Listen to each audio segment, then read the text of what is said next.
अस्सलाम वालेकुम, Good morning everybody. Welcome to Jio Pakistan with Huma and Abdullah and हालांकि 2 दिन गुजर चुके हैं, लेकिन आपको पता ना हमारा तो वादा होता है कि जब पाकिस्तान जीतेगा, और माशाल्लाह पाकिस्तान तो जीतता चला जा रहा है, तो जब भी हम मिलेंगे नेक्स्ट तो हम सेलिब्रेट जरूर करेंगे, क्योंकि हमने ये कह दिया था ना कि पाकिस्तान अपनी हैट्रिक जीत की हैट्रिक पूरी करने के करीब है। हमने ऑलरेडी कह दिया था ऑन फ्राइडे, यू रिमेंबर, जिस दिन पाकिस्तान अफगानिस्तान का मैच था, और मैं तो इंतजार में थी कि कब हम मंडे आएगा और हम लोग मिलेंगे और हम एक दफा फिर इस बारे में बात। थोड़ा सा ना टेंशन वाला मैच हो गया था एट सम पॉइंट, वो वाला जब तक कि आसिफ अली ने 3 छक्के लगा के मैच का काम तमाम कर दिया। और it was a bit of a repeat case of our match with New Zealand, because बीच में हम जरा ठुस से हो गए थे और फिर दोबारा से as you said Asif Ali के बाद but you know Shoaib Malik जब आउट हुए ना तो मुझे जरा वाकई टेंशन होना शुरू हो गई थी, और वो इतनी गेंदें और इतने रन, इतनी गेंदें इतनी रन पे ना टेंशन आपको मुसलसल चलती रहती है। मैं कहता हूं वो दिखाना ही नहीं चाहिए। अब्दुल्ला, अगर मैच में मैच ना पड़े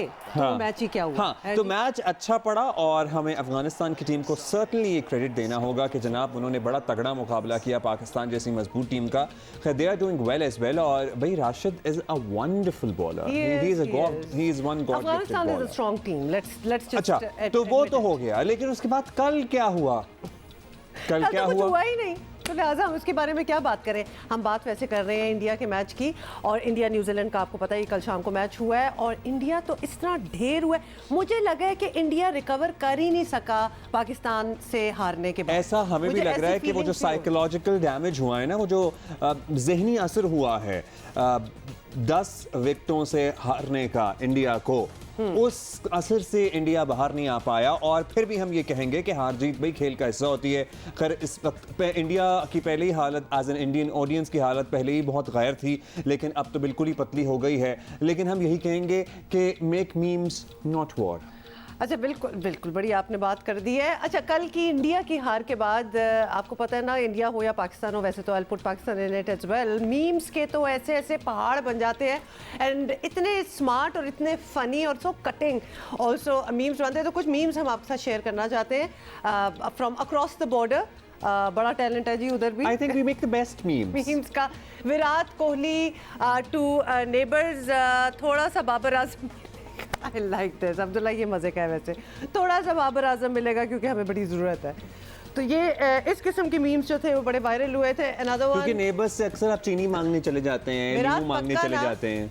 हम स्कॉटलैंड और ये क्या है, नमीबिया से जीत जाएंगे। And by the way, you better remember Namibia, because if I'm not wrong तो हमारा नेक्स्ट मैच नामीबिया के साथ ही है। हाँ, उस जब भी नाम लेना होगा ना स्टोरी बताते हुए वो मैं आपको दे दिया करूंगा, बाकी तफसील में बता दिया करूंगा। India will come back strongly जी एट मुंबई एयरपोर्ट। मेरा ख्याल है इन लोगों के लिए। अच्छा, वो वाली भी मजे की थी कि India is now fully vaccinated. पहली डोज पाकिस्तान की तरफ से लगाई गई है और दूसरी डोज जो है वो कीवीज ने लगा के काम पूरा कर दिया है। इंडिया से सिक्योरिटी वाली गलत खबर का बदला ले रहा है। This is interesting. वैसे ये तो जरा डीप है, एज़ इफ कि वहीं से आई थी ये खबर। अच्छा, एक और भी अच्छा, अभी टाइम नहीं है। अच्छा, एक और बाय द वे, एक और मीम थी, बड़ी इंटरेस्टिंग थी, सुबह मैंने पढ़ी है, और लिखा हुआ था कि India has only 2 choices, either air India और एमिरेट्स। बेसिकली सब उनको वापस भेजने की सिचुएशन पे ही सारी मीम्स बन रही हैं, and actually they are performing so bad from a very strong. फिर भी अभी इफ्स एंड बट्स में कोई सूरत हाल बची होगी। लेट्स सी आगे वाले मैचेस में क्या होता है। मैंने डेफिनेटिव एक जवाब दे दिया, आपने ये फैसला सादिर कर दिया है। खैर हमारे पास बहुत सी चीज़ें इसके अलावा भी गपशप करने के लिए, बताने के लिए आपको। ओवर द वीकेंड जो सियासी डेवलपमेंट्स हैं वो भी बड़ी अहम रही हैं। आपको पता है कल अदम TLP से बज़ाहिर मुआहिदा जो है वो तय पा गया है और डिस्पर्स होना शुरू हो गए हैं ऑलमोस्ट जो मुजाहिरीन हैं, लेकिन मुआहिदे की तफसील जो है वो अप्रोप्रिएट टाइम आने पे बताई जाएगी। हाँ, and if you are waiting कि आज सुबह हम आपको उस मुआहिदे की तफसील भी बताएंगे, हमें खुद नहीं पता, उसकी तफसील किसी को भी नहीं पता। ये गोल गोल चक्कर पे जो भाग रहे हैं, एक दूसरे से कोई कंपटीशन नहीं है उसमें, वो भी होगा।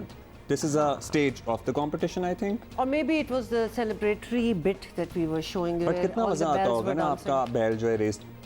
How would I know?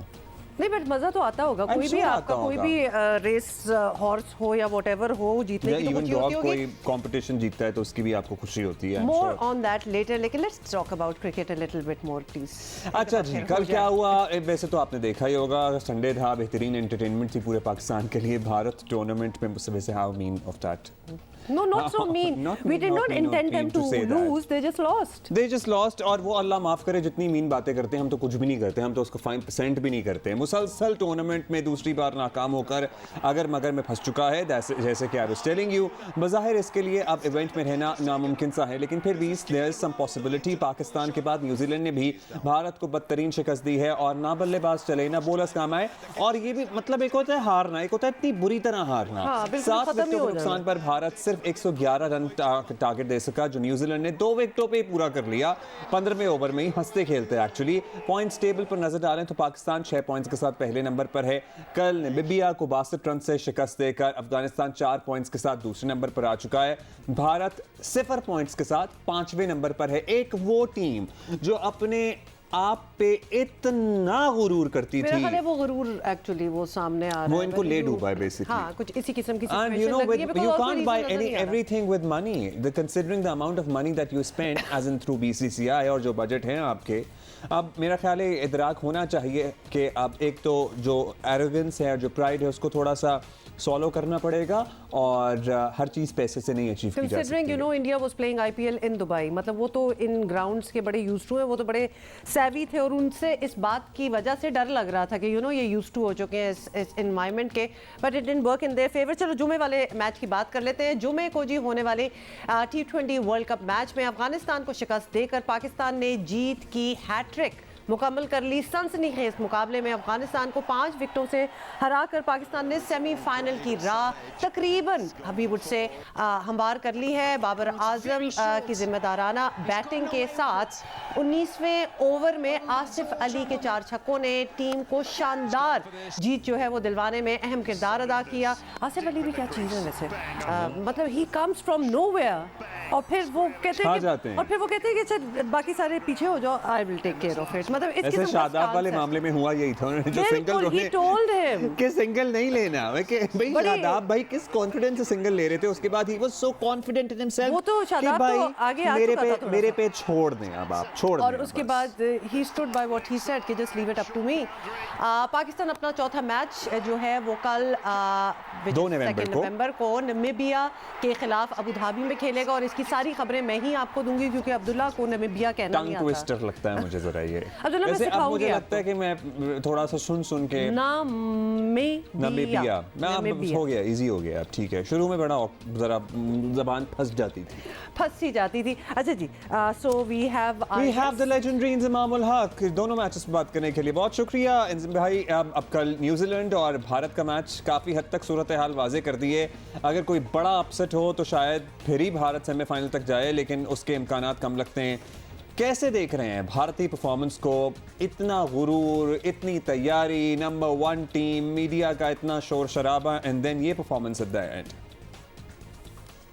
नहीं, इंडिया की टीम अच्छी थी और वर्ल्ड कप से पहले सारे एक्सपर्ट भी, और जिस तरह की इंडिया ने परफॉर्मेंस दी है इस तरह तो खैर हम भी नहीं समझ रहे थे कि जी इंडिया की टीम की परफॉर्मेंस ऐसी होगी। लेकिन ये जो पाकिस्तान ने मैच जीता था ना इंडिया से, सो उसकी वजह से वो बहुत ज़्यादा प्रेशर में थे, फिर वो मीडिया की वजह से बहुत प्रेशर में आए। तो आज तो जो इंडिया खेल रहा था तो वो मुझे इंडिया की टीम नहीं लग रही थी कि जितने वो प्रेशर में खेल रहे थे। यहाँ से कोई बड़ा अपसेट दूसरी टीम करे या करे वो तो बात की बात है, लेकिन मुझे इंडिया टीम का अपना यहाँ से कम बैक करना बहुत मुश्किल लग रहा है। जिस ब्रांड की क्रिकेट उन्होंने आज खेली है, तो सोफा तो ये लगता है कि जी 90% से ज़्यादा चांस ये होगा कि जी इंडिया सेमीफाइनल की दौड़ से बाहर हो गया। 5-10% चांस है, लेकिन ये बड़े कम चांस है क्योंकि न्यूजीलैंड की भी नज़र है, अफगानिस्तान की भी नज़र है और न्यूजीलैंड का रन रेट भी बहुत अच्छा है, तो मेरे ख्याल में वो भी इस पर नज़र रखेंगे।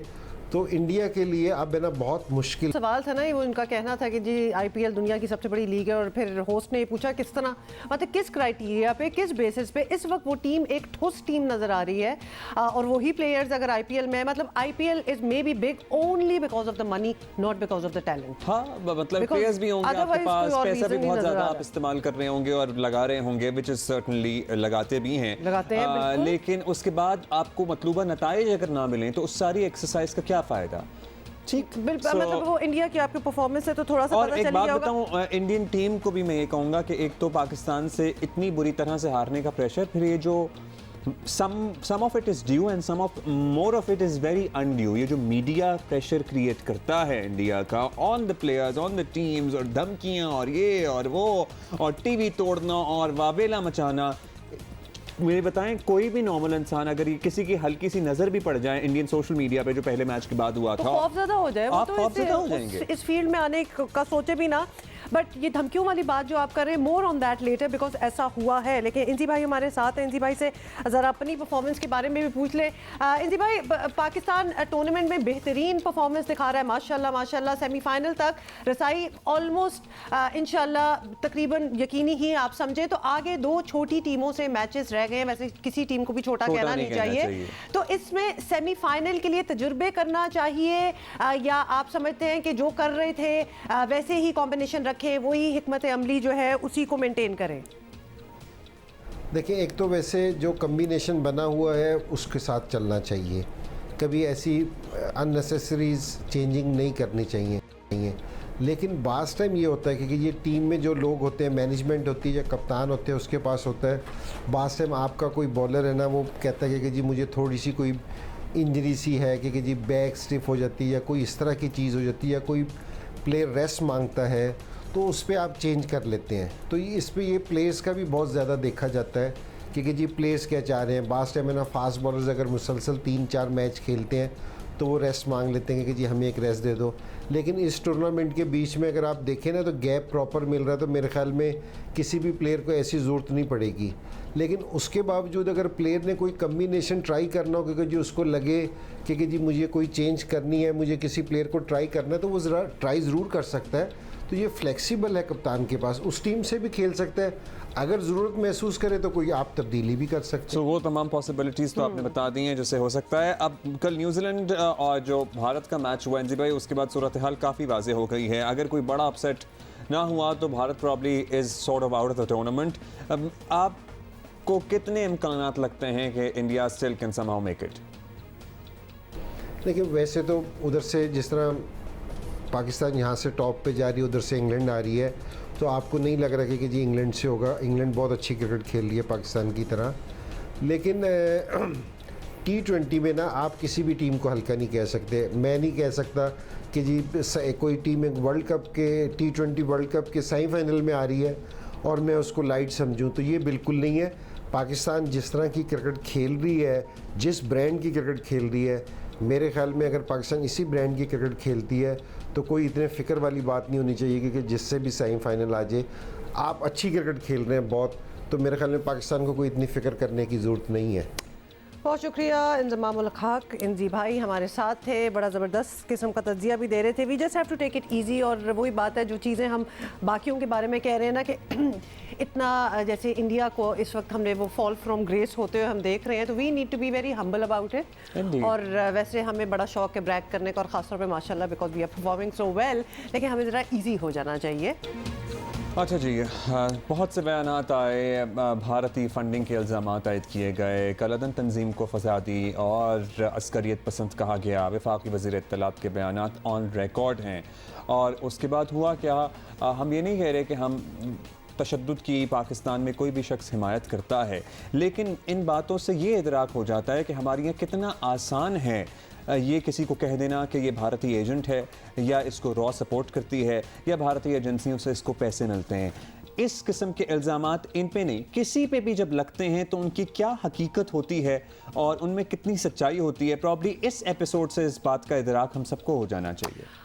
हुकूमत और कल अदम तंजीम के दरमियान बिलाखिर 12 रोज़ बाद मामला तय पा गए और एक नया मुआहिदा हो गया, लेकिन हुकूमत आवाम को तफसीलात बताने से गुरेज कर रही है। ये एक्चुअली चीज़ें जो होती हैं ना वो ज़्यादा कन्फ्यूजन पैदा करती हैं। ज़राए बताते हैं मुआहिदे के जो नुकात सामने आए हैं उसके तहत हुकूमत TLP को कलअदम तंजीम करार देने का फैसला वापस लेगी। सबसे बड़ी बात तो ये है कलअदम तंजीम आइंदा किसी लॉन्ग मार्च या धरने से गुरेज करेगी।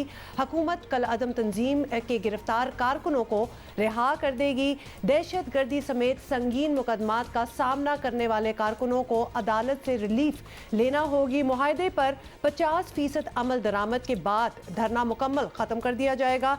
मुआहिदे का ऐलान वज़ीर ख़ारजा शाह महमूद कुरैशी ने स्पीकर कौमी असम्बली असद कैसर और कलअदम तंजीम के नुमाइंदे मुफ्ती मुनीबुर रहमान के साथ मुश्तरका प्रेस कॉन्फ्रेंस में किया। सुनिए ज़रा। अल्हम्दुलिल्लाह अमन का और बेहतरी का रास्ता तलाश किया गया है। नेशनल सिक्योरिटी कमेटी के इजलास ने फैसला किया कि हमने मज़ाकरात को ताकत से नहीं दानत से इस मसले को हल करने को तरजीह देनी है। तमाम अहले सुन्नत कायदीन का शुक्रिया अदा करना चाहता हूँ। मुफ्ती मुनीबुर रहमान ने भी वाज़ेह किया कि हुकूमत के साथ तय पाने वाला मुआहिदा किसी की फतह या शिकस्त नहीं, लेकिन तफसील बताने से गुरेज किया गया। जो मुआहदा करार पाया उसे तहरीक लब्बैक पाकिस्तान के अमीर हाफिज़ साद हुसैन रिजवी की भी ताईद और हिमायत हासिल है। ये किसी की फतह या शिकस्त नहीं है, ये पाकिस्तान की फतह है, इस्लाम की फतह है, हुब्बुल वतनी इंसानी जानों की हुर्मतों के तहफ़्फ़ुज़ की फतह है। ये मुज़ाकरात किसी जबर और तनाव के माहौल में नहीं हुए। तमाम फ़रीक़ों ने हिकमत व तदबीर व तदब्बर और बसीरत का मुज़ाहरा किया। अच्छा, ये बातें तो सारी आपने सुन ली, लेकिन ये भी याद रहे कि कलअदम तंजीम के मार्च को रोकने के दौरान पुलिस के 4 एहलकार शहीद और 400 से ज़्यादा ज़ख्मी हुए। मगर इस दौरान हुकूमत टोटल कन्फ्यूजन का शिकार रही। कभी मुज़ाकरात की बातें हुई तो कभी ताकत के इस्तेमाल का ऐलान भी किया गया। वुज़रा भी अलग अलग बातें करते रहे। मुआहिदे का ड्राफ्ट भी जो है अभी तक मंजर आम पर नहीं आ सका। हालांकि माजी में जितने मुआहिदे हुए वो बाकायदा मीडिया पर पेश किए गए थे ताकि कुछ आइडिया हो, कुछ अंदाज़ा हो कि एक्चुअली क्या बात हुई है और किन बातों पे अग्रीमेंट हुई है। हाउएवर इस बार ऐसा कुछ नजर नहीं अच्छा, आया। पता है क्या है कि ये 6 दफ़ा तो पहले भी हो चुका है और इस मरतबा भी इससे पहले भी पुलिस एहलकारों की शहादतें हुई थी और अब भी 4 पुलिस एहलकार। तो वो जो तस्वीर आपने देखी होगी वो ASI जो शहीद हुए हैं उनके 11-12 साल या उससे भी शायद छोटा बेटा जो है वो अपने बाप की लाश के साथ ताबूत में उसके बाप की लाश है और वो खड़ा हुआ है। उस बच्चे का क्या मुस्तकबिल है, उसका क्या कसूर है? और कोई तो जवाबदेह होना चाहिए ना कि हुआ क्या और क्यों हुआ। मतलब एक किस उसके बाप ने जान दी या और पुलिस एहलकारों की जान गई, किस कॉज के लिए? सो ये बहुत से अहम सवालात हैं जो सोचने चाहिए और सोचने होंगे हम सबको। खैर अभी क्या सूरत हाल है वो हम जान लेते हैं और इस बारे में वजीराबाद में एक्चुअली मौजूद है हमारे कॉरेस्पॉन्डेंट। कौन है जी हमारे साथ? राना अंसर हमारे कॉरेस्पॉन्डेंट। Over to you. आज ही कलअदम जमात के मुजाहिरीन इस वक्त भी अंदरूनी शहर वजीराबाद में GT रोड पर मौजूद हैं। आज चौथा रोज़ है। ये लोग जुमे की शाम यहाँ पर आए थे और अभी तक ये यहाँ मौजूद हैं। तकरीबन ये 1 किलोमीटर का एरिया बन जाता है। अल्लाह वाला चौक से नाला पलखू तक GT रोड के दोनों तरफ ये लोग मौजूद हैं। इस वक्त शहर की सूरत हाल ये है कि वजीराबाद शहर के जो दाखिली और ख़ारजी रास्ते से वहाँ से कंटेनर और रुकावटें हटा दी गई हैं। पुलिस की नफरी भी अब वहाँ से पीछे हट गई है, जिसकी वजह से मामूलात ज़िंदगी शहर में कुछ बहाल हुए हैं। दुकानें खुली हैं, तालीमी इदारे खुल गई हैं, पेट्रोल स्टेशन खुल गए हैं। लेकिन क्योंकि पिछले कई रोज़ से पेट्रोल स्टेशन की सप्लाई मुअत्तल थी तो शहर में अब पेट्रोल और डीजल की किल्लत है। इसी तरह सब्ज़ी मंडी में गाड़ियाँ अब आएंगी तो यहाँ पर सब्ज़ियाँ और दूसरी खाने पीने की अशिया जो है उसकी सप्लाई नॉर्मल होगी, क्योंकि कई रोज़ से सब्ज़ी मंडी भी यहाँ पर बंद थी। मुजाहिरीन के यहाँ बैठने की वजह से जो ये एरिया है इसको नो गो एरिया पुलिस ने करार दिया गया है। इस तरफ किसी को जाने की इजाज़त नहीं है। यहाँ पर रेस्क्यू 1122 का दफ्तर है।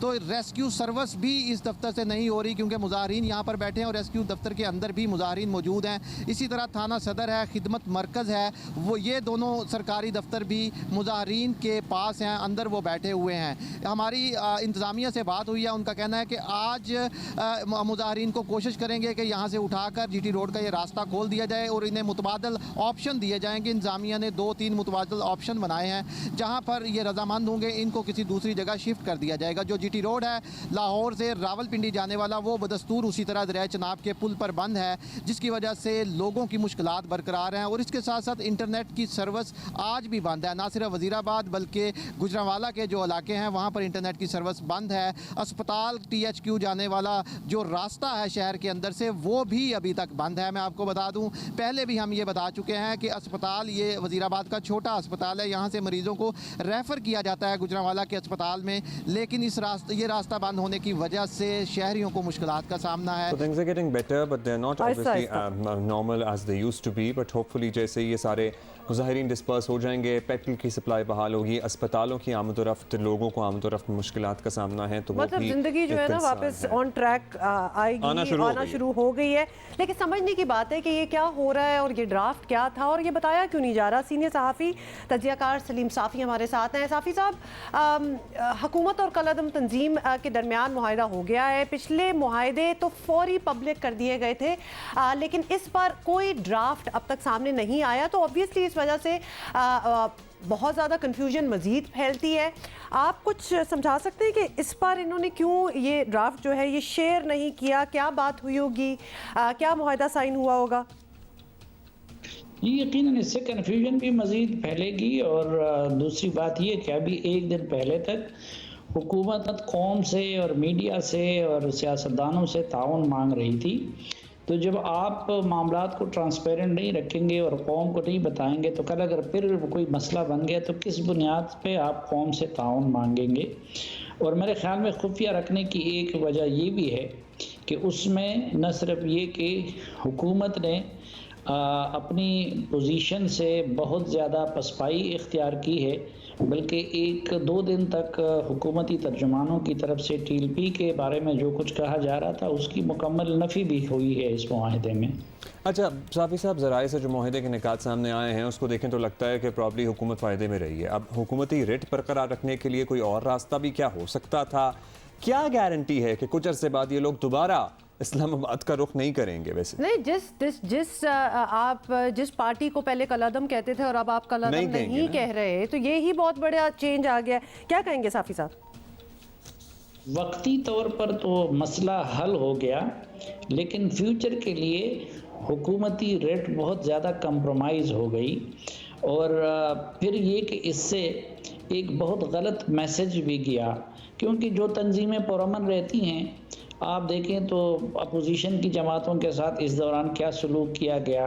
तो एक तो ये गलत मैसेज रियासत की तरफ से आवाम को और मुख्तलिफ तंजीमों को जा रहा है कि ये हुकूमत या ये रियासत सिर्फ ताकत की ज़ुबान को समझती है, जो कि इंतहाई गलत मैसेज है। तो मेरे ख्याल में तो इस हवाले से वैसे तो ये जो तब्दीली आई है उसके बाद ही पूरा एक रियासत मजाक बन गया है।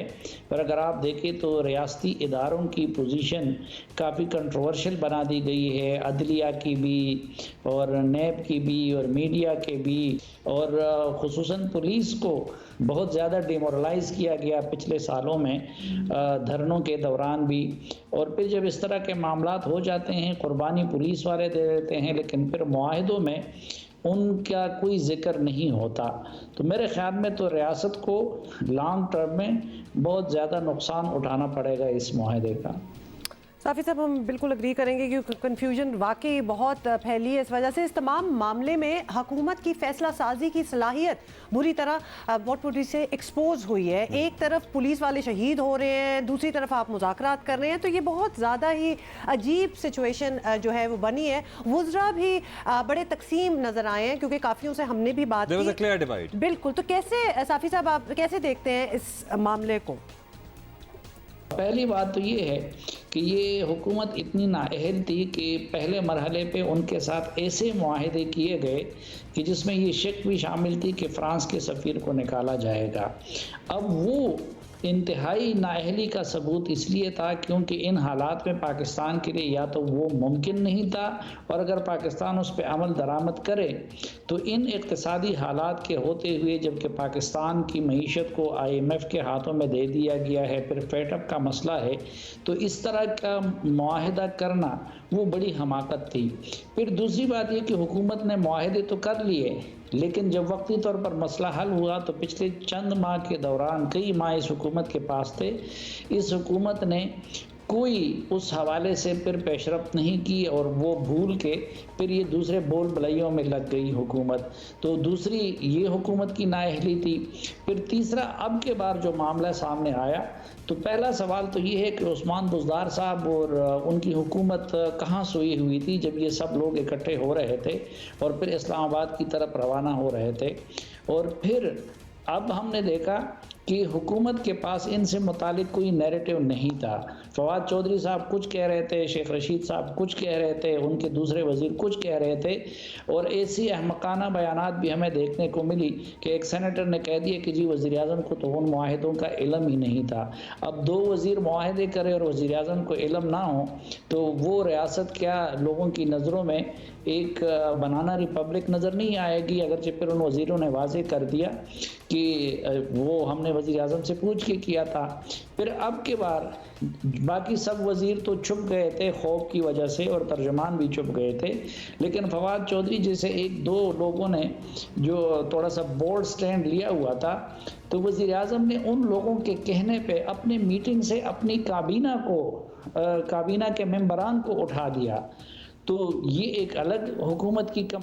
बहुत शुक्रिया साफ़ी साहब, बड़ी अच्छी तरह आपने एक्सप्लेन कर दिया। और एक्चुअली जो आवाम फील भी कर रही है, बिकॉज एक जगह आप कह रहे हैं कि गुजरा के डिफरेंट कमेंट्स थे और स्टेटमेंट्स थी। मतलब फवाद चौधरी साहब कह रहे हैं कि ये एक मिलिटेंट ग्रुप है और हम कभी भी इससे बात नहीं करेंगे। दूसरी जगह सब कुछ छोड़ छाड़ के इनको कल अदम भी कहना छोड़ दिया और आगे चल पड़े।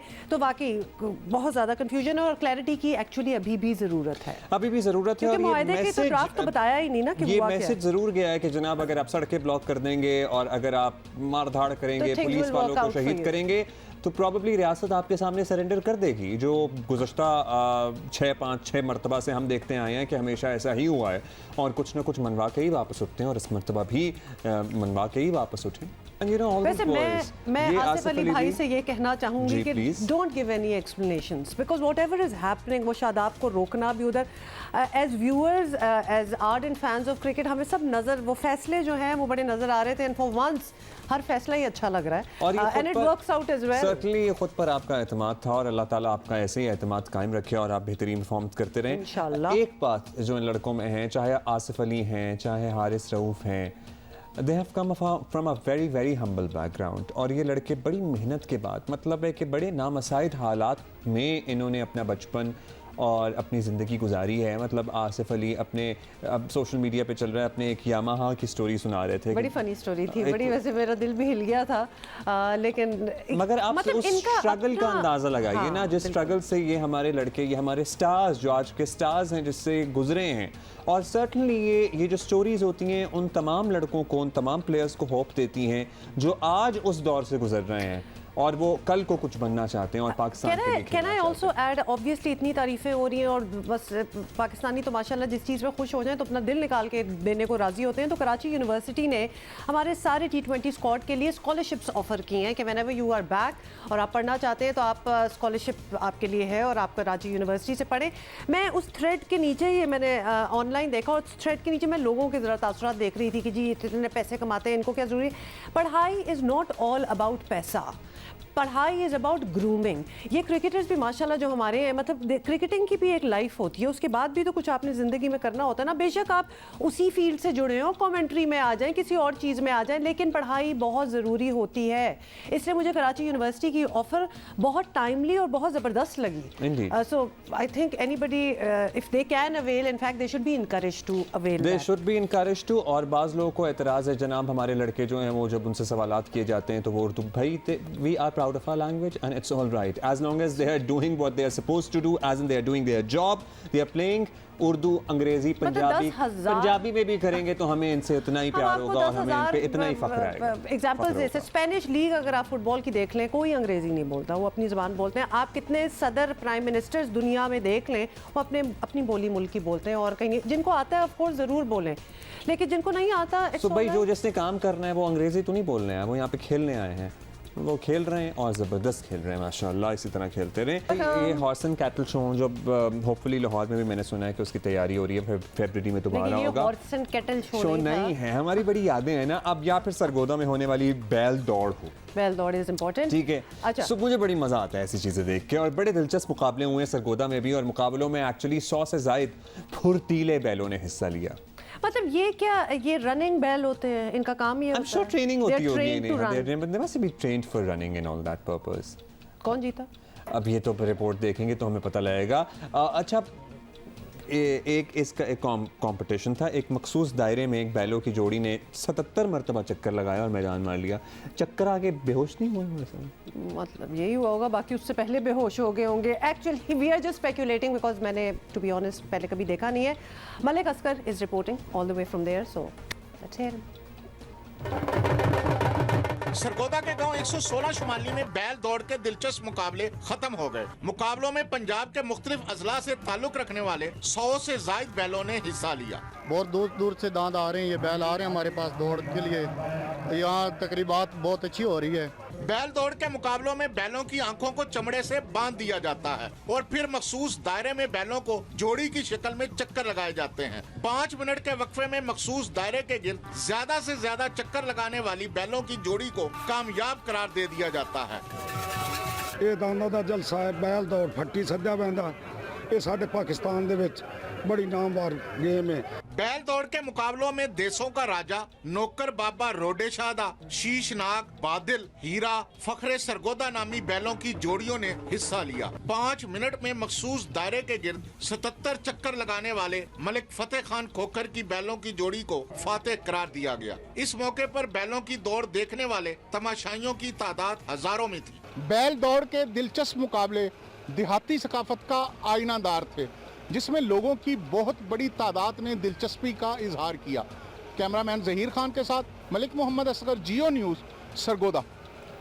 Thank you Asghar. और आपने कभी ये हार पहने जो विनर्स के ओनर्स के विनर्स? नहीं, मेरी ऐसी कोई रेस नहीं हुई ना कि मैं भी हार पहनूं। अभी हम ज़रा आगे बढ़ेंगे और आपको हमने बताना है कि भारतीय जो इशू हम डिस्कस कर रहे थे कि किस तरह इंडिया को हमने अपनी आंखों के सामने एक इंतहा पसंद रियासत के तौर पर उभरते हुए देखा है। अब आज से 15 साल पहले का इंडिया देख लें तो शायद इतने बुरे हालात नहीं थे, लेकिन जो आज हालात हैं, अब इंडिया में हुआ ये कि टीम के मुसलमान खिलाड़ी मोहम्मद शामी के खिलाफ मजहब की बुनियाद पर जो क्रिटिसिज्म हो रहा था वो तो सबके सामने ही है। बिलाखिर कप्तान विराट कोहली भी इस पर बोले और खुलकर बोले। उन्होंने इंतहा पसंदों को करारा जवाब देते हुए कहा कि मज़हब की बुनियाद पर किसी पर तनकीद करना इंतहाई घटिया अमल है, वो अपनी ज़िंदगी का एक लम्हा भी वेस्ट नहीं करेंगे। और मोहम्मद शामी हैं जिन्होंने भारत को कई मैचेस जितवाए हैं, उन लोगों से एक्चुअली बात करने में अपनी ज़िंदगी का एक लम्हा भी वेस्ट नहीं करेंगे जो ऐसा सोचते हैं। और कोहली ने यह भी यकीन दिलाया कि पूरी टीम मोहम्मद शामी के साथ 200% खड़ी है और वो इनकी हिमायत करते हैं। और मोहम्मद शामी के खिलाफ ट्रोलिंग करने वालों पर सख्त गुस्से का इजहार करते हुए विराट कोहली ने कहा कि ऐसे कमज़ोर और फजूल लोगों पर वो बात करके अपना वक्त ज़ाया नहीं करना चाहते। और दिलचस्प बात क्या है हुमा? बताएं। दिलचस्प बात यह है कि मोहम्मद शामी के हक में बोलने पर भारत के मुश्तइल क्रिकेट फैंस अब विराट कोहली को ही आड़े हाथों लेने लग गए हैं और उन पर पाकिस्तानी प्रोपेगेंडे का हिस्सा बनने का इल्ज़ाम लगाया जा रहा है। न्यूजीलैंड से शिकस्त के बाद भारतीय इंतहा पसंदों की जानिब से विराट कोहली और अनुष्का शर्मा की 10 माह की बेटी को रेप की धमकियां मिल रही हैं। इसके बाद मैं बात नहीं करना चाहती बिकॉज ये लेवल जो है ना, ये एक और लेवल क्रॉस हो चुका है। It is but anyway, in a nutshell ये हो रहा है वहाँ। तो हम आपको बता रहे थे कि इंडियन मीडिया और इंडियन जो खौफनाक किस्म के इंतहा पसंद फैंस हैं वो किस हद तक अब गिर गए हैं कि अब विराट कोहली और अनुष्का की 10 माह की बच्ची को रेप की धमकियां आ रही हैं क्योंकि वो मोहम्मद शामी के हक में खुलकर बयान दे रहे हैं और उनको सपोर्ट कर रहे हैं. So the level of intolerance over there across the border, आप इमेजिन कीजिए. I think we now we have a very good idea of how they are and how they किस तरह वो ये बात करते हैं. लेकिन अभी जरा कमिंग बैक टू क्रिकेट और We cannot leave cricket, can we? हाँ, अब इंडिया का इतने बड़े टूर्नामेंट से ऑलमोस्ट बाहर हो जाना और पाकिस्तान का ये परफॉर्मेंस देना, आगे हमारा मोस्ट प्रॉब्ली सेमीफाइनल और फाइनल किससे पड़ सकता है इंशाल्लाह, उस सारी पॉसिबिलिटी पे हम बात करते हैं. सिकंदर वक्त हमारे साथ मौजूद हैं. सिकंदर, क्या हाल है आपका? बहुत ही एंजॉय कर रहे होंगे वैसे आजकल तो आप, ना सिर्फ मैचेस लेकिन मैचेस के ऊपर तबसरे भी. We would like to talk about India as well, लेकिन पहले ज़रा पाकिस्तान की बात कर लेते हैं और पाकिस्तान अफगानिस्तान मैच की भी. इससे पहले भी पिछले घंटे में इंजी भाई से भी हम बात कर रहे थे. Are we in the best position possible?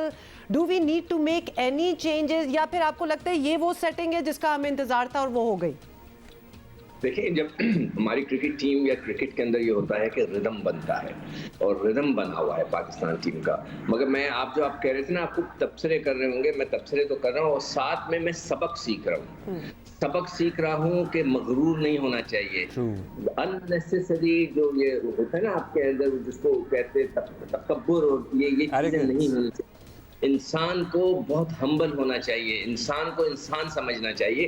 खैर एनीवे, ये तो हम बाद में भी बात करेंगे. मगर पाकिस्तान की टीम देखें, जो क्रिकेट के अंदर हम कहते हैं कि रिदम और हो जाए और रिदम बन जाए, तो इस वक्त पाकिस्तान टीम का ज़बरदस्त किस्म का रिदम बना हुआ है. हर चीज़ परफेक्ट है.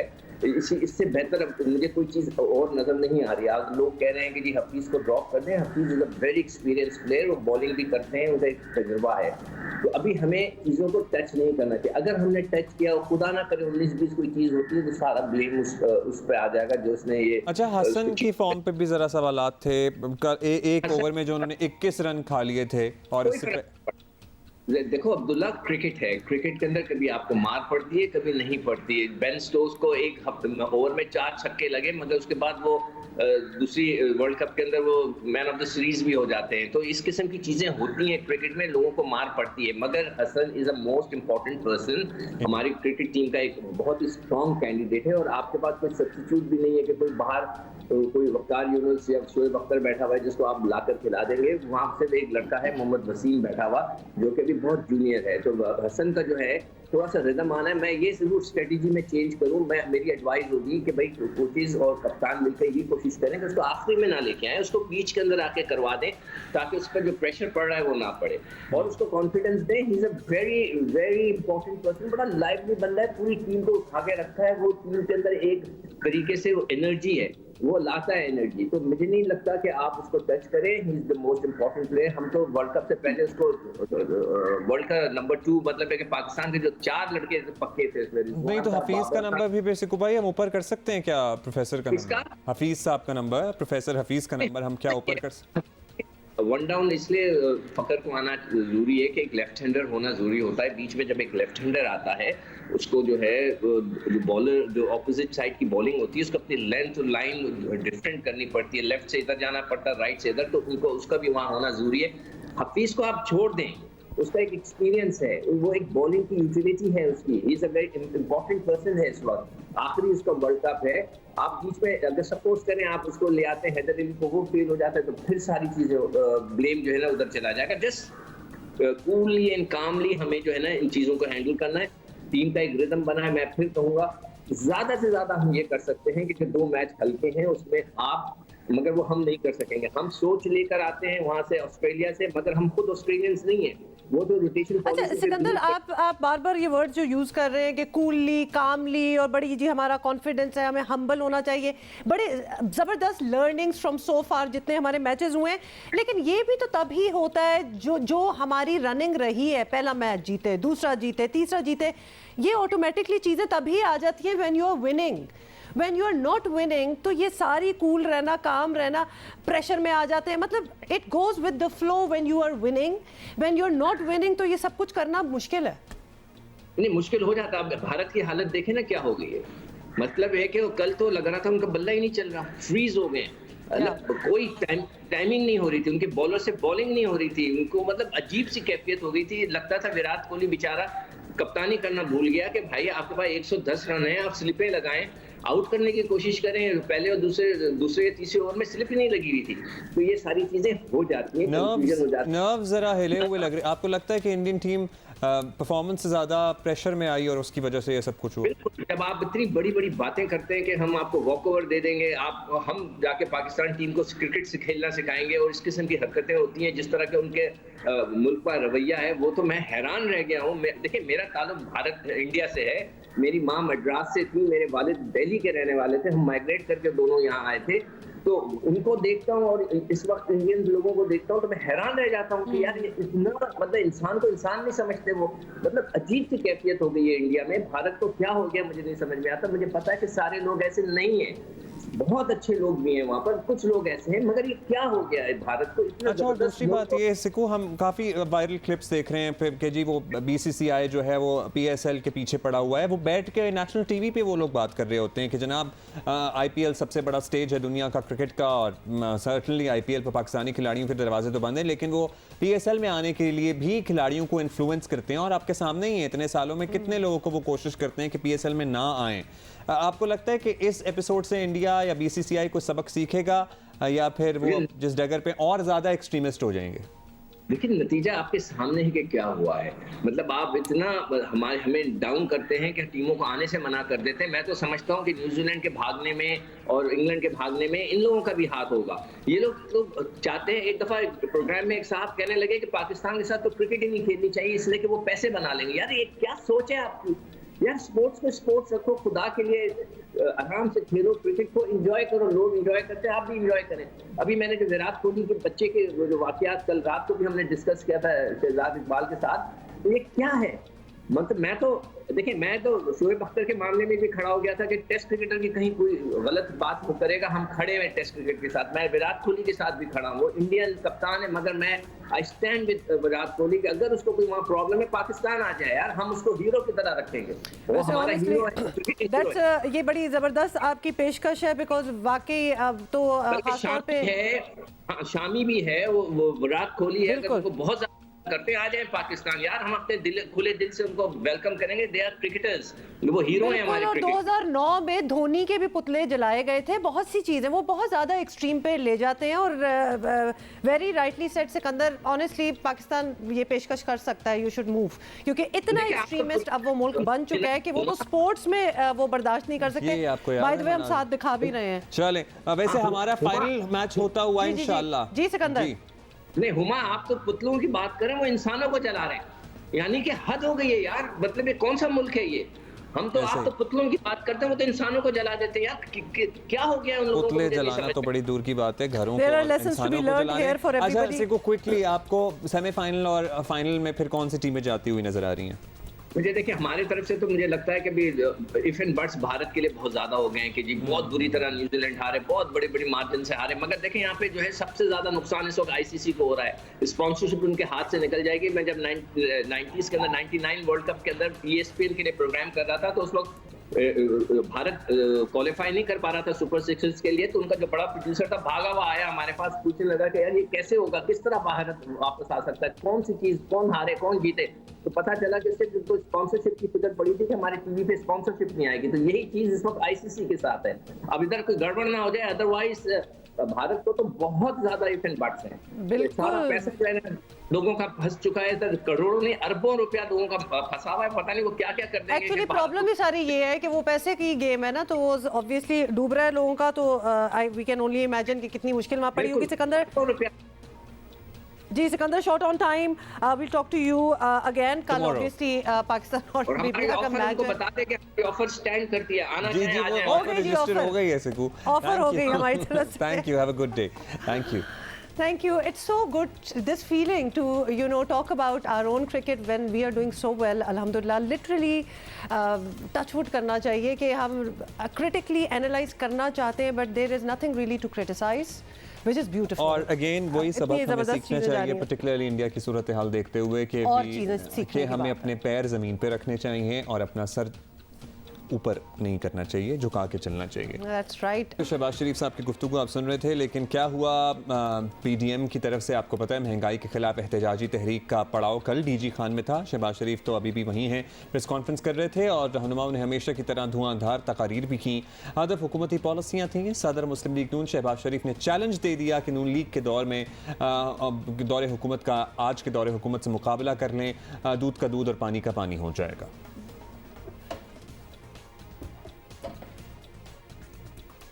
इमरान ने आज ही तुम्हारा वक्त पूरा हो चुका है। मुल्क पाकिस्तान को IMF के हवाले गिरवी कर दिया और पाकिस्तान को कंगाल कर दिया। लड़ोगे, बाहर आओगे, इस जालिम हुकूमत के खिलाफ मार्च करेंगे और जब तक इनको भगा नहीं देंगे हम चैन से नहीं बैठेंगे। जनूबी पंजाब को मैं सेंट्रल पंजाब और शुमाली पंजाब से बेहतर ना करूं तो मेरा नाम शहबाज शरीफ नहीं है। बल्कि थोड़ी देर पहले हमने आपको प्रेस कॉन्फ्रेंस दिखाई और शहबाज शरीफ बिल्कुल यही बातें जो हैं उस प्रेस कॉन्फ्रेंस में भी कह रहे थे। आपको ये भी बताएं कि एहतजाजी जलसे पर तनकीद करते हुए वफाकी वजीर मुराद सईद का कहना था कि अपोजिशन अवाम के साथ मुखलस नहीं, ये अबू बचाओ तहरीक चला रहे हैं। सुनिए। जो बाकी 4 पार्टियां मिलकर रोजाना प्रेस कॉन्फ्रेंस जलसे की तारीख है, तारीख पे तारीख, लेकिन तहरीक इंसाफ के कारकुनान जितना जलसा भी वो 11 पार्टियां मिलकर नहीं कर सकते। आवाम को पता है कि आवाम से कोई मोहब्बत नहीं है आपको। आप तो अपने बच्चे अब्बू बचाओ तहरीक चला रहे हैं, लूट को इज्जतों की तहरीक चला रहे हैं, और जो बड़े हैं बच्चों की मुस्तकबिल की तहरीक चला रहे हैं।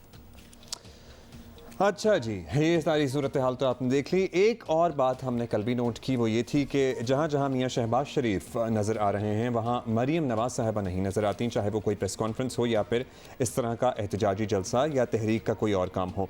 अभी हमें अज़मा बुखारी साहिबा ने ज्वाइन किया, मुस्लिम लीग नून की रहनुमा, उनसे हम ये बात भी कर लेते हैं। तो चलें सबसे पहले हम यही बात कर लेते हैं। बिल्कुल अज़मा, बहुत बहुत शुक्रिया आपने हमें ज्वाइन किया। अज़मा, पीडीएम ने डीजी खान में महंगाई के खिलाफ बड़ा पावर शो जो है वो किया है, और हम ये जो बात कर रहे हैं मरीम नवाज इस बार भी नहीं आई, बल्कि अभी प्रेस कॉन्फ्रेंस थोड़ी देर पहले हमने दिखाई है उसमें भी नहीं नजर आई। तो ये तासुर जोर पकड़ रहा है कि जहां शहबाज शरीफ होते हैं वहां मरीम नहीं होती। और आप चाहे पीडीएम के जलसे देख लें या नून लीग के आज़ाद कश्मीर इंतखाबात की मुहिम मरीम नवाज ने चलाई, शहबाज शरीफ जेल में नहीं लेकिन वो भी नहीं शरीक हुए थे। तो क्या तासुर जाएगा आपके वोटर्स को? क्या ये साथ हैं, बयानी बिल्कुल मुख्तलिफ हैं, क्या कहेंगे आप? देखिए, ये तासुर तो बनाने की आज से नहीं, बहुत अरसे से कोशिश हो रही है। बहुत सारी जगहों पर वो एक साथ भी होते हैं, और मरीम नवाज साहिबा को जो ड्यूटी दी जाती है वो मियां नवाज शरीफ साहब और शहबाज शरीफ साहब जो ड्यूटी लगाते हैं वो वही करती हैं। और ये हमारी पार्टी की अपनी लाया अमल होता है कि हमने किसको कहाँ किस वक्त जो है वो भेजना है। मरीम साहिबा की कुछ पर्सनल एंगेजमेंट थी जिसकी वजह से वो नहीं जा सकी, लेकिन इसको ये तासुर बनाने की कोशिश जरूर की जा रही है। और हमारे वर्कर्स और वोटर्स को बिल्कुल पूरी तरह मालूम है कि मियां शहबाज शरीफ साहब जो है वो पार्टी के प्रेसिडेंट हैं, और मरीम नवाज साहिबा जो है वो उसकी भतीजी होने के साथ साथ पार्टी के वाइस प्रेसिडेंट है, और वो पार्टी लीडरशिप की मुशावरत से चलती है जो भी उन्होंने करना होता है। अच्छा चलें, आपने फिर एक्सप्लेनेशन दे दी। इससे पहले भी जब भी पूछा जाता है इसी किस्म की कोई एक्सप्लेनेशन सामने आती है, लेकिन काफ़ी अरसे से आपको नून और शीन का ताना देती आ रही है हुकूमत, और ये भी बयानिया बनाया जा रहा है कि अपोजिशन की सबसे बड़ी जमात खुद ही एक्चुअली तकसीम का शिकार है, और आप लोग क्या हुकूमत को नुकसान पहुँचाएंगे। चलें, भले तासुरी बनाने की कोशिश की जा रही है, आप समझते हैं आपके मुखालिफिन की तरफ से, आपके वोटर को इससे कोई फ़र्क नहीं पड़ता, लेकिन आप इस तासुर के बनाने में मददगार तो सर्टनली साबित हो रहे हैं। नहीं, देखिए, मैं नहीं समझती वो इसलिए नहीं कि हुकूमत तो कुछ ना कुछ नैरेटिव, वो तो ये भी कह रहे थे कि शहबाज शरीफ साहब की सियासत खत्म हो गई है, हुकूमत तो ये भी कहती रही कि नून लीग ही खत्म हो गई है, हुकूमत तो ये भी कहती रही कि नून लीग जो है उसके पास वोट बैंक नहीं रहा, नून लीग जो है उसके बारे में बहुत कुछ कहती है। हुकूमत सिर्फ अपनी कारकर्दगी में बात नहीं करती। बाकी ये नून शीन नीन मुझे बताइए फिर कहाँ है? क्या आपने कोई ग्रुप कहीं फॉर्मुलेट होते हुए देख लिया है? किसी एक प्रोग्राम में दोनों में से किसी एक की मौजूदगी से क्या वो ग्रुप बन जाता है? ये कतई तौर पर ख्वाहिशात हैं हुकूमत की, और जब उनके पास जाहिर है अपनी कारकर्दगी बताने को नहीं है, जब उनके पास अपने करप्शन के जो सवालात हैं उनको देने के लिए जवाब नहीं है, तो इस राइट लेफ्ट मार के जो है वो वक्त गुजारने की कोशिश करते हैं, लेकिन हमारी स्ट्रेंथ है मरीम नवाज साहिबा भी और शहबाज शरीफ साहब भी, और ये पिछले 70 साल से यही कोशिशें जारी हैं कि ये खानदान तोड़ दिया जाए, ये अलहदा हो जाए। ये पहले मियां नवाज शरीफ और शहबाज शरीफ साहब के बारे में चलता था, अब मरीम नवाज और शहबाज शरीफ साहब के बारे में चलता है। तो हमें तो आदत है अब ये, और इन बातों पे हम जब इकट्ठे बैठते हैं तो हम बहुत जी Azma, I keep it short. क्या इसी तरह आप लोग जलसे करते रहेंगे और इंतखाबात का टाइम आ जाएगा, या कोई इन हाउस तब्दीली या हुकूमत गिराने के लिए जोड़ तोड़ का कोई प्लान है? कुछ ऐसा सोचा हुआ है? देखिए, पहले तो बात यह है कि एक जिम्मेदार ऑपोजिशन क्या कर सकती है। हम वो जिम्मेदार ऑपोजिशन है जिसमें मार दो, गिरा दो, पार्लियामेंट को आग लगा दो, सिविल नाफरमानी करो और हुंडी के जरिए पैसे भेजो और पार्लियामेंट पे हमला करो। हमने ये नहीं किया। हम जिम्मेदारी के साथ अपना जो है वो रोल अदा कर रहे हैं। ये बात आपकी मैं आधी तस्लीम कर लेती हूँ कि ये हुकूमत इस वक्त जो है ऐवानों में मौजूद है, लेकिन ये हुकूमत अवाम में मौजूद नहीं है। ये हुकूमत, लोग इसको अपनी हुकूमत तस्लीम नहीं करते। उसका रिजल्ट जो है वो आपने बहुत सारे जितने भी इलेक्शन अभी तक हुए हैं, बाई इलेक्शन हो, कैंटोनमेंट बोर्ड के हों, और उसमें आपने देख लिया है। और ये जो महंगाई के साथ जो महंगाई के हालात कर दिए हैं हुकूमत ने, उसके बाद ये हुकूमत तो वो मेरे पास तो वो एक वही शेर का आखिरी मिसरा मुझे याद आ रहा है, कुर्सी है तुम्हारा जनाजा तो नहीं है, कुछ कर नहीं सकते तो उतर क्यों नहीं जाते। अब अगर ये हुकूमत डिलीवर भी नहीं कर सकती, आम आदमी को रिलीफ भी नहीं दे सकती, तो कुर्सी से चिमटे रहकर सिर्फ बददुआएं और जो है वो सलवातें सुन रहे हैं। और अगर इनको लगता है कि इस तरह से जो है हुकूमत चलाना अच्छी बात है तो चलाएं, हमें इस पर क्या इतराज़ है। लेकिन हमारे से जो भी आईनी और पार्लिमानी तरीकाकार है उसके ऊपर PDM जिस बात पे भी मुत्तफ़िका राय, इत्तेफ़ाक़ राय बनाएगी, यकीनन उसको अडॉप्ट किया जाएगा। ठीक है जी, थैंक यू। बहुत बहुत शुक्रिया। शेर कभी का आखिरी मिसरा भी आपने सुना दिया, लेकिन क्रिकेट से हम ये सीख रहे हैं that we need to be humble. इक़्तिदार में हो, ऑपोजिशन में हो, जहाँ भी हो, अपना वक्त एक आ ही जाता है। We need to be really humble and, और वक्त एक जैसा कभी भी नहीं रहता। और आपको बताएं कि तालीम से खेल तक हर मैदान में पाकिस्तानी ख़वातीन नए से नए रिकॉर्ड जो है वो बना रही हैं और दुनिया को हैरान भी कर रही हैं, बल्कि पाकिस्तानियों को भी हैरान कर रही हैं, क्योंकि कभी कभार हम खुद हैरान हो जाते हैं कि हमारे बीच में ही ये नौजवान है जो क्या क्या कारनामे अंजाम दे रहे हैं। जी, नौजवान मार्शल आर्टिस्ट नाज गुल हज़ारा ने इंटरनेशनल कराटे चैंपियनशिप में एक और गोल्ड मेडल अपने नाम कर लिया। Please concentrate on the word एक और। तो इससे पहले इनके पास कोई 50 मेडल्स और भी हैं। कोयटा से ताल्लुक़ रखने वाली नाज गुल हज़ारा अब तक कराटे के लिटरली 50 से ज़ायद इंटरनेशनल मुकाबलों में जो है वो मेडल्स जीतकर पाकिस्तान का नाम रोशन कर चुकी हैं। और ये बासलाहियत खातून कराटे चैंपियन नाज़गुल आज हैं जियो पाकिस्तान की मेहमान। Welcome to the show Nazgul. हमें तो बड़ा दुख है कि इतने अरसे बाद हमारी मुलाकात हो रही है, लेकिन चलें देर आए दुरुस्त आए। सबसे पहले तो मुबारकबाद जो आपकी ताज़ा कामयाबी है। बताइएगा अपने जर्नी के बारे में, अपने सफ़र के बारे में, कब से सफ़र का आगाज़ हुआ और माशाल्लाह अब तक इतनी कामयाबियाँ समेट चुकी हैं आप। बिस्मिल्लाहिर्रहमानिर्रहीम, अस्सलाम वालेकुम। जी अभी रिसेंटली मेरा तो इंटरनेशनल मेडल नहीं आया, मेरा अभी रिसेंटली नेशनल मेडल आया है जो 7 to 10 अक्टूबर कोयटा में हुई थी। और ये जो 50 प्लस है, 50 plus national and international medals है। ज़बरदस्त ज़बरदस्त। तो ये मतलब आप कोयटा में बैठी हैं, नॉट दैट हमें पता है कि कोयटा में ज़बरदस्त किस्म का टैलेंट है, खासतौर पे हमारी लड़कियों में। हम पहले भी बात कर चुके हैं, आपसे पहली बार बात हो रही है। नाज, तो ये इंटरेस्ट कराटे में कैसे आया? ये इंटरेस्ट मतलब इतना ख़ास इंटरेस्ट नहीं था। जब मैं एडमिशन लेने गई तो उसके बाद मुझे पता चला, 1 महीने बाद मुझे पता चला कि जहाँ मैंने एडमिशन लिया ये कराटे क्लब है। उसके बाद फिर हम लोगों ने ट्रेनिंग करते थे। फिर 4 महीने के बाद मैं नेशनल खेलने गई और नेशनल में मेरा सिल्वर मेडल आया था। उसके बाद मेरा इंटरेस्ट ज़्यादा हुआ। मतलब है कि आपने 4 महीने में ही सिल्वर मेडल नेशनल में जीत लिया, तो आई एम श्योर आप गॉड गिफ्टेड टैलेंटेड होंगी। तो आप अकेली हैं जो कराटे और इस किस्म के किसी स्पोर्ट्स से एसोसिएटेड हैं, या बहन भाइयों में कोई और, या कजन्स में कोई और सपोर्ट सिस्टम कैसा था? फैमिली ने कितना सपोर्ट किया आपको इस गेम में? मेरे साथ मेरी जो छोटी सिस्टर है वो भी कराटे खेलती है और वो रेलवे से खेलती है, और मेरी एक कज़न है वो भी खेलती थी रेलवे से, लेकिन अब वो नहीं खेलती। और घर में जो मेरे भांजे वगैरह वो लोग भी मतलब खेलते हैं कराटे। घर में सपोर्ट इस तरह हम पहले मुझे इतना सपोर्ट नहीं मिलते थे, लेकिन अभी अल्हम्दुलिल्लाह मुझे घर वाले भी सपोर्ट करते और मेरा हस्बैंड भी मुझे सपोर्ट करते। जबरदस्त। ये साथ साथ हम एक वीडियो चला रहे हैं जिसमें आपकी ट्रेनिंग चल रही है। कोई आसान काम है नहीं, तो क्या रूटीन क्या होता है जब कोई कंपटीशन सामने आ रहा होता है? तो उससे पहले क्या तैयारी आप शुरू कर देती हैं, या फिर आपका रेगुलरली अपने आप को आप मेंटेन रखती हैं कि जब भी होगा तो मैं जी इस तरह नहीं है कि मतलब सिर्फ चैंपियनशिप के लिए हम ट्रेनिंग करें, हम हमेशा रेगुलरली ट्रेनिंग करते रहते हैं। अगर हमारी कोई चैंपियनशिप ना हो तो फिर हम वो स्लो मतलब हल्का फुल्का ट्रेनिंग करते और एक्सरसाइजेस फिजिकली हम फिट हमेशा मतलब फिट रहते हैं, क्योंकि अगर हम फिजिकली फिट ना रहे फिर अचानक चैंपियनशिप करीब आ जाते हैं, फिर उस टाइम हम टेक्निक या कराटे की ट्रेनिंग करें या फिजिकल फिटनेस करें, फिर वो हमारे लिए थोड़ा मुश्किल होगा। इसलिए हम हमेशा मतलब ट्रेनिंग करते रहते, एक्सरसाइज करते रहते हैं। आप माशाल्लाह आपने जी श्रीलंका, दुबई, इंडिया, बाकू बहुत जगह आपने ट्रैवल किया है और मेडल्स वगैरह भी आप जीती हैं। क्या डिफरेंस क्या आपको नज़र आता है वहाँ जब आप लड़कियों को मिलती हैं, उनकी ट्रेनिंग में, उनकी महारत में, अपने जब आप सर्कमस्टांसेस देखती हैं, कोई डिफरेंस है या हम लोग भी माशाल्लाह बिल्कुल एट पार हैं विद अदर कंट्रीज? नहीं, इस तरह नहीं है कि उन बाकी कंट्रीज के लड़कियां मतलब वो आगे होंगे। सब सारे जितने भी इंसान है सबके दो हाथ दो पाँव होते हैं, मतलब जिसने जो चलाना होता है वही चलाते। और रही ट्रेनिंग की बात, जितना कोई अगर मतलब ज़्यादा हार्ड वर्क करते उसका फल भी ज़्यादा मतलब उसको मिलता है। इस तरह नहीं है कि अब बाकी कंट्रीज़ की लड़कियां हमसे ज़्यादा तेज़ है।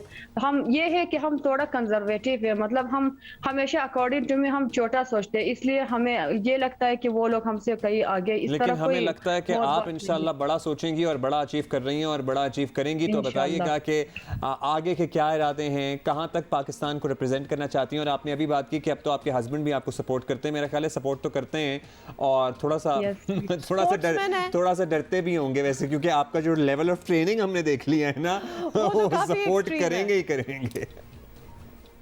इंशाल्लाह मैं मतलब आगे जो भी टूर्नामेंट आएगा, इंटरनेशनल हो या नेशनल हो, अगर मैं सेलेक्ट हुई तो मैं पाकिस्तान का नाम रोशन करूंगी और इंशाल्लाह मैं बहुत मेहनत करूंगी ताकि मेरा इस बार गोल्ड मेडल आ जाए इंशाल्लाह। बहुत ही खुशी हुई नाज आपसे मिलके। और जी नाज, हाँ, बल्कि जाने से पहले थोड़ा सा ये हम हर किसी को ये सवाल पूछने, क्रिकेट देख रही हैं आप? क्रिकेट में इंटरेस्ट है?